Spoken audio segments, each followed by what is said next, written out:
Hi Mary, welcome to this month's special topics in knitting for Knit of the Month Club. This month we're discussing troubleshooting.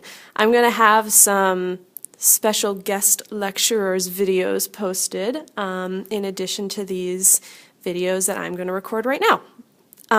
So Webster is here helping me, but he's too shy to say hi.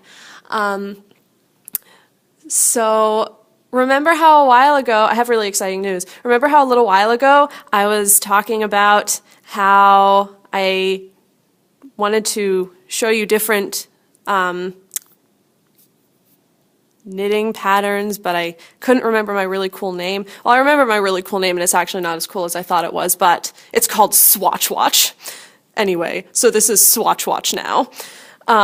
So before we get started, I thought I would show you a new pattern. This is called ribbing. And basically what ribbing is, this, you can't really see it on the white yarn, so I brought another example, but basically this is 2x2 ribbing. Basically ribbing is alternating knitting and purling and knitting and purling. And the reason this is called 2x2 ribbing, what I have here, is because you knit 2, purl 2, knit 2, purl 2. Again, it's kind of hard to see on this swatch right here, so I actually brought in another thing. This is a leg warmer, and it's a little easier to see what I'm talking about here. So here are your knit stitches and your purl stitches, and this creates a really, really stretchy fabric, which is great for things like leg warmers, which are going to need to stretch. So it creates a great deal of elasticity. So that is ribbing. Okay, now onto the actual troubleshooting part.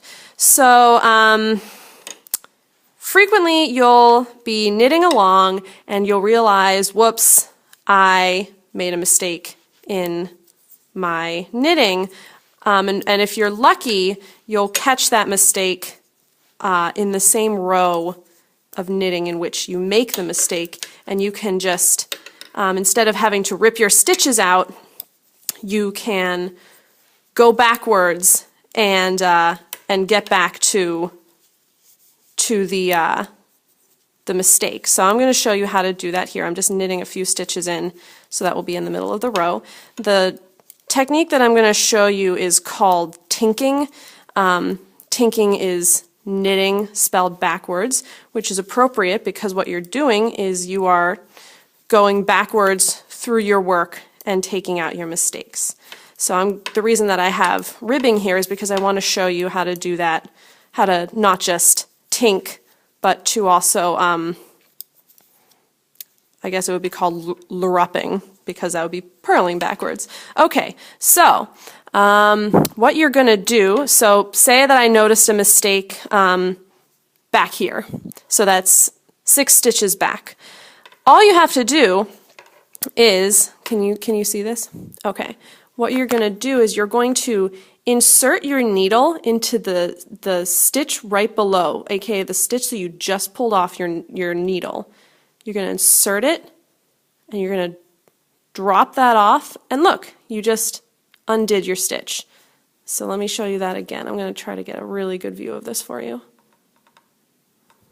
Okay, so you're picking up that stitch, and you're slipping that one off.